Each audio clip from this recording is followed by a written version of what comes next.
नमस्कार। आपकी बात में एक बार फिर से आपसे रूबरू हूं। मैं हूं विनोद वर्मा। आज फिर मैं वही बात करूंगा। सीनियर सिटीजन हूं तो सीनियर सिटीजन की बात करूंगा, उनके दर्द की बात करूंगा, उनके एहसास की बात करूंगा, आपसे शेयर करूंगा। हो सकता है हमारा भी दर्द कुछ कम हो जाए। ऐसा कहा जाता है कि बांटने से दुख कम होता है, खुशियां बांटने से बढ़ती हैं। लेकिन सीनियर सिटीजन के हिस्से में क्या आया है ये तो सीनियर सिटीजन ही जानते हैं। अब क्या बताएं आपसे भाई साहब कि कभी कभी ऐसे लोगों की स्थिति देख करके बहुत ही अजीब सा लगता है कि इन्होंने कौन सी गलती की। मैं एक साहब को बताऊं, आज सुबह मैं टहलने गया था। रोज जाता हूं सुबह। सीनियर सिटीजन अक्सर टहलते हैं, उनके हिस्से में टहल नहीं बचा है। सुबह टहलें, शाम को टहलें। अब आजकल की युवा पीढ़ी तो भाई कै बजे सो के उठती है, उनके बारे में तो मैं क्या कहूँ। खैर, हम लोग सुबह टहलने जाते हैं तो टहलने में कई लोग, कुछ यहाँ से निकले, आगे साथ हो गए, कुछ हो गए, कई लोग साथ साथ जाते हैं। एक साहब और हैं, उनका नाम तो मैं नहीं बताऊंगा, नाम थोड़ा अच्छा नहीं लगता क्योंकि जिक्र कर रहा हूं उस वाक्य का। और सबसे ज्यादा समझ लीजिए वही हंसते थे। आमतौर से आपने देखा होगा सीनियर सिटीजन जाते हैं, लाफिंग की प्रैक्टिस करते हैं भाई साहब। हा हा हा हा, अरे कृत्रिम, अरे भैया यह तो बहुत पहले आपने कितनी बार सुन चुके हो कि खुशबू आ नहीं सकती कभी कागज के फूलों से। कभी अंदर भी झांक के देखो, कितने खुश हैं। जो साहब सबसे ज्यादा हंसते थे, मुझे लगता था कि कम से कम ये दिल से बहुत प्रसन्न है आदमी। सबसे ज्यादा सुखी थे। घर में उनके समझ लीजिए कि नाती पोते और सभी हैं, मतलब उनकी बहू वहू सब लोग हैं। सब लोग अच्छा लगता था हम लोगों को दूर से जान करके। हम लोग बड़े खुश होते थे, भाग्यशाली आदमी हैं। लेकिन कितने भाग्यशाली हैं ये भाई साहब मुझे आज ही पता चला। खैर, अब बहुत ज़्यादा अंदर की बात क्या शेयर करें, अच्छी बात भी नहीं है, लेकिन दुख है तो बताना तो पड़ेगा ही। बताएंगे तो शायद कुछ कम हो जाए। दो तरीके के भाई साहब सीनियर सिटीजन है। एक वो जो जमाने के मारे हुए हैं, वो दूसरे टाइप के लोग हैं। मैंने तो उन सीनियर सिटीजन के बारे में आपसे बात करने का सोचा है भाई साहब जो अपनों के मारे हुए हैं। जो घर से निकाले हुए, उनमें भी दो तरीके के हैं। घर से निकाले तो रह रहे हैं बेचारे ओल्ड एज होम में, वो दूसरे टाइप के हैं। उनसे ज्यादा दुखी वो लोग मिले मुझे जो घरों में रह रहे हैं। जी, वो उनसे ज्यादा दुखी हैं। बाहर वाले कम से कम वहां पहुंच करके अपने हम उम्र लोगों के साथ बातचीत करते हैं, उसी में अपने को व्यस्त रखने का पूरा प्रयास करते हैं। और ये तो कुछ भी कर भी नहीं सकते। इनका तो सारी पूंजी वैसे छीन ली जाती है घर में, और नौकर से भी ज्यादा बदतर व्यवहार किया जाता है। हाँ, खाना दोनों टाइम मिलता है, भले ही सबसे आखिर में मिले। अगर भाई खाना नहीं खिलाएंगे इसको तो फिर काम कौन करेगा घर का। और घर का अच्छा खासा बिना तनख्वाह के चौकीदार। जिस मकान को, जो आज इनकी बात कर रहा हूं, सुबह जो मेरे साथ टहलने गए थे, अब बता ही देता हूं मिश्रा जी की बात भाई साहब, इससे आगे नहीं। मिश्रा जी भाई साहब जो मकान उन्होंने खुद बनाया, बना करके बच्चों को दिया, उसी में बरामदे में उनकी चारपाई भाई साहब पड़ी है। हम लोग जब कभी सड़क से निकलते तो लगता था कि हाँ बाहर निकल, बाहर थोड़ा सा क्लाइमेट अच्छा लगता है और वैसा ये अच्छा ताजी हवा आती है। इस तरीके से दर्द अपना वो करते थे।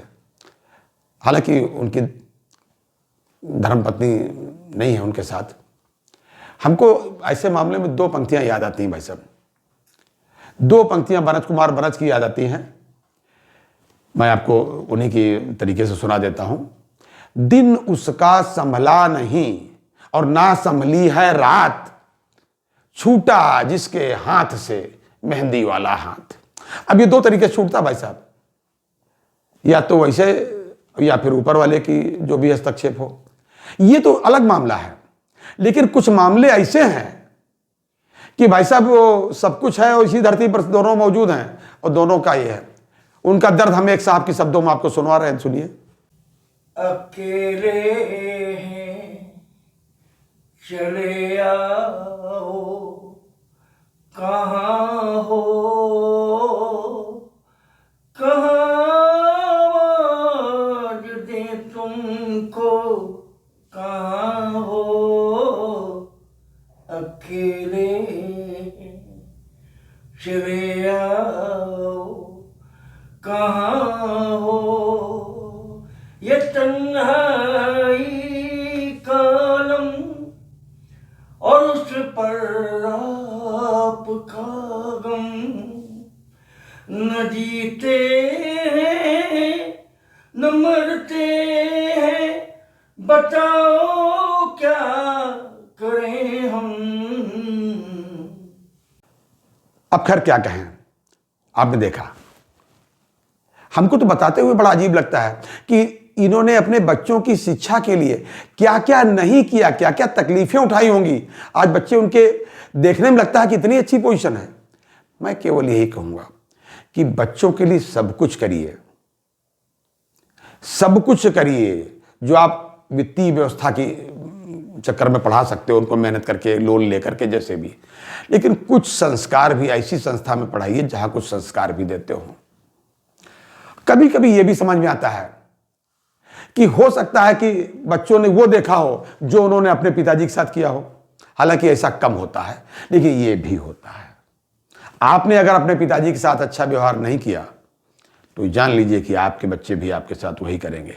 हालांकि इसका एक्सेप्शन भी है, आपने अच्छा व्यवहार किया हो लेकिन बच्चे आपके साथ अच्छा व्यवहार नहीं कर रहा है, लेकिन ऐसी घटनाएं कम होती हैं।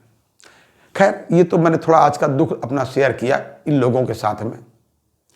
क्या उनके दिल से दुआ निकलती होगी, क्या बद्दुआ निकलती होगी, सुन लीजिए दो बातें बात। क्या कहें इसको, ये अलग बात है, ये अलग बात है भाई साहब कि वहां जाकर के हम उम्र लोगों के बीच में बैठ जाते हैं जब ओल्ड एज होम में। ओल्ड एज होम हैं कितने भाई साहब, और दूसरी बात ये सरकार के तो है नहीं, बिल्कुल या तो सामाजिक संस्थाओं के हैं या आप उसको पे करें। अब पे करने का मतलब यह है कि आपने कर्मचारी नहीं रखा, बस किराए पे ले लिया मकान, खाना बनाने वाले नहीं रखे, सामूहिक खाना बन रहा है। लेकिन बहुत लोगों की संख्या ऐसी नहीं जो पे करें और वहां रह सके। मेरा सरकार से पुनः निवेदन है कि इस ओर भी ध्यान दे। तमाम जन कल्याणकारी कार्य कर रहे हैं हमारे आदरणीय प्रधानमंत्री जी।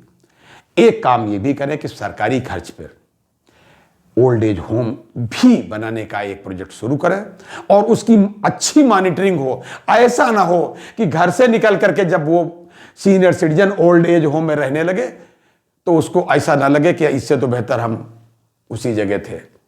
खैर, ये हमारा आज तक का अपडेट था। इसको अपडेट कहें या दुख बयां करना कहूं मैं, लेकिन सुबह जो मिश्रा जी के साथ जो मैंने देखा तो मैं समझ गया कि भाई साहब, जिसको जो बहुत ज्यादा हंसता है उसके अंदर कितना दर्द दबा होगा, ये तो मैं आज मिश्रा जी को ही देख के समझ पाया। आपसे निवेदन है कि ऐसा कुछ अवश्य करें कि ऐसी चीजों से आप बचें और आपके साथ ऐसा ना हो, इसका पूरा ध्यान रखिएगा। आज के लिए इतना ही, अगली बार फिर मिलते हैं आपसे, तब तक के लिए इजाजत दीजिए।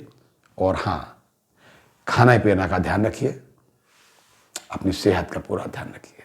जय हिंद, जय भारत, नमस्कार।